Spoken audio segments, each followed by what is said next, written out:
Eagle fans, it's EaglefanKarl, and this is going to be my check-in at the bye week. As we hit the bye week, the Eagles, of course, are at 4-4. We're a game and a half back of Washington in the NFC East, but all is not lost. And there have been some bright spots, and there obviously have been some low spots so far in this season. Some of the low spots, I'm not going to get into a lot of detail. You can watch my tirade I did after the Panthers game for the fact that I think that the defense and the defensive coaching has really been lacking this year, and I just think it's been terrible. Last season, I think it was easy to be a defensive coach for this team because the offense was jumping out to such huge leads every week. And it's been a little bit more of a challenge this year.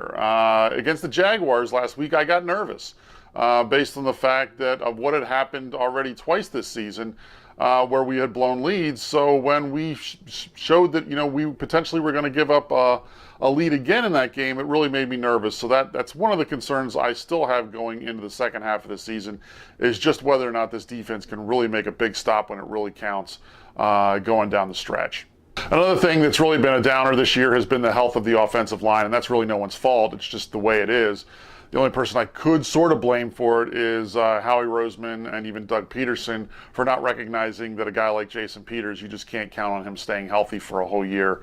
But that said, that they didn't have him for most of last year, and Big V really played well in his absence, and that hasn't necessarily happened this year. Now, of course, Lane Johnson also being hurt. It has not helped.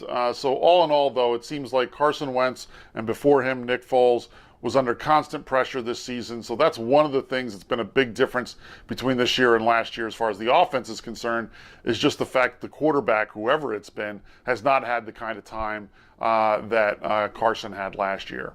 There have been some bright spots, though. I think the continued development of Carson Wentz, he's now in his third season and is looking better than ever, in my opinion. He's had a couple of hiccups in terms of some turnovers. I still think he came up a little bit small at the end of that Panthers game, but for the most part, I think he's been playing really solid football and really well at the quarterback position. So I still am really high on him and think he's great. And once again, he continues to add now to that franchise record, 21 straight games with at least one touchdown pass. He's now at 5 straight games with 2 or more touchdown passes. He tied the record last year for the franchise record, which was 7 straight games with 2 or more touchdown passes. I believe he tied Donovan McNabb, who held that record before. So he holds he holds a tie for that record. And if you look at the coming games, you've got Dallas at home on a Sunday night. There's no reason why he shouldn't be able to get 2 touchdown passes in that game. The Saints after that, their defense is suspect, and then the Giants after that. So it's entirely plausible that he could even break that record and go to 8 straight games with 2 or more touchdown passes. That's obviously something that I'll be watching over the next few weeks. But when it comes to bright spots on this team, there's one guy I really want to spend some time and gush over, and that is Zach Ertz. Zach Ertz is having an absolutely insane year. Those are his stats so far on the season, and the two that really jump out at you are the receptions and the yards. If you take those numbers, because we're at 8 games, so we're halfway through the season, if you take those numbers and double them, because that's all you have to do to really figure out where he would be in terms of where he's on track for the season, the numbers are really just sort of blow your mind. Here's an interesting fact. The Eagles have never had a receiver, running back, wide receiver, tight end, have never had any player go have 100 or more receptions in a season. The franchise record is 90 receptions by Brian Westbrook, but Zach Ertz is on pace to shatter that mark. If he goes to, what he would be on pace for. So even if he doesn't keep up with that pace, he easily can break 90 receptions and easily also get over 100 receptions for the season. Another thing, in terms of receptions for a tight end, he's only 20 off of that. Keith Jackson holds that record at 81. And since Ertz is at 61, he's only 20 away from that. So that's 2 really big games that he could easily, top that number. With some of the games that he's had, because 10 receptions for Ertz has not been an uncommon thing for him this year. In terms of receiving yards, he's not on pace to break the franchise record for receiving yards. That's over 1,400 yards by Mike Quick. But at his current pace, doubling that to 1,288, that would actually be fifth all-time for any Eagle in a season, and it would actually easily break the franchise record by a tight end. That's currently held by Pete Retzlaff at 1,190. So by over 100 yards, Ertz is on pace to break that record. So those are going to be interesting things to follow in the second half of the season, exactly how good of a season Zach Ertz can continue to have and whether or not he can break some of these franchise records or not. And at this point, I think we really need to start asking the question, he's several years now into his career, is Zach Ertz, can we start talking about Zach Ertz being the best tight end in Eagles history? I think we can. When you look at the numbers he's putting up this year, I would argue that right now he's the best receiving tight end in the NFL.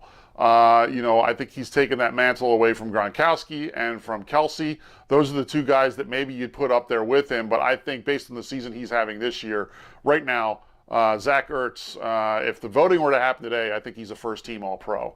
He might lack a little bit in terms of some of his blocking skills, but he more than makes up for that in his receiving, and that is clearly being demonstrated this year when even some of our other receivers are struggling. So he's not necessarily, he's getting some of the better coverage, and he's still putting up these kind of numbers. So to answer my own question, in my mind already, I would say Zach Ertz is the best tight end in Eagles history.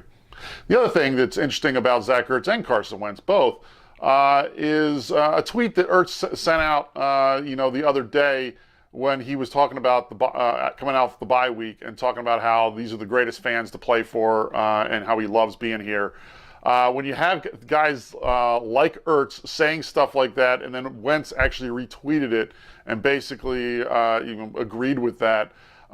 These two guys, Wentz and Ertz, are so easy to root for. They're good people, and it's clear that they like each other. They've got a good chemistry with each other, and this is a combination that could be causing headaches for defensive coordinators for several years now. And let's hope that that's what continues, because these two, I think, are really great guys.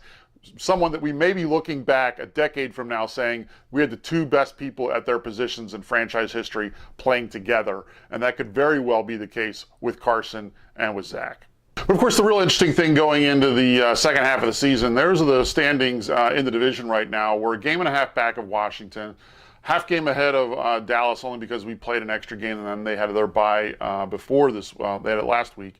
Depending on what Dallas does, we may be tied with them going into the Sunday night game against them, or we might be a game ahead. But ultimately, Washington is the team that we're both chasing. The Giants, obviously, they're done and out of it. The thing about that is you look at that and you're like, oh, it's not great that we're behind in the standings.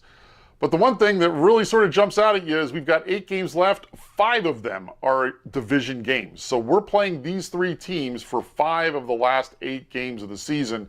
So there's plenty of time for us to still be able to win this division. And we still should be able to win this division relatively easily, I think, if we're able to take care of our own business within the division.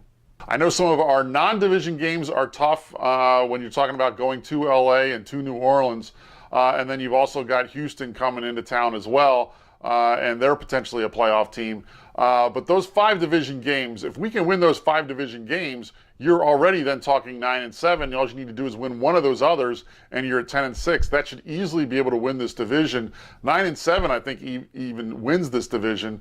I think it's going to come down to those 2 games against Washington, and may come down to the last game of the season for the division championship being played in FedEx Field against Washington. So that's entirely possible that's where this season ends up. That said, it might not even come to that, because I still think Washington is a little suspect. They're relying, I think, far too much to be their offense. And he's one of those guys that you just got to wonder if he can stay healthy for 16 games. And it's going to be interesting to see over this next few weeks if that continues. Obviously, we're going to be rooting for whoever is playing Washington this week. Go Falcons. It's, I think, going to be interesting to see whether or not that offense can continue to rely so heavily on Peterson, because I just don't think that is going to be winning football going forward for that team, because I just don't see how he's going to continue to play at the level he's playing for a whole season. So I think the Eagles still, like I said, will be able to win this division. I still see us getting to potentially 10-6. I think 9-7 is still a very real possibility to win the division.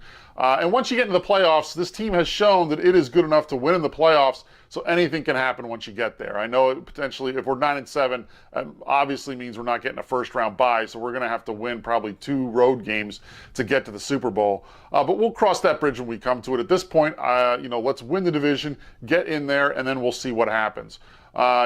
Fluke things happen all the times, late in seasons and in the playoffs. So getting to the playoffs is the main thing for this team. I think this team, like I said, is good enough to take it once they get there. Let me know in the comments below what you think, though. Do you think the Eagles still have a legitimate shot at winning this division? Do you think all hope is lost? Do you think this division's already sewed up for the Eagles and all they've just got to do is, play it out and you're not worried at all?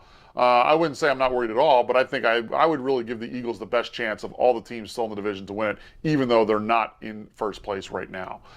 So all things considered, like I said, I still think the Eagles are the favorites. Let me know what you think in the comments below. Obviously going to check in before the Sunday night game against the Cowboys. Until then, fly Eagles fly.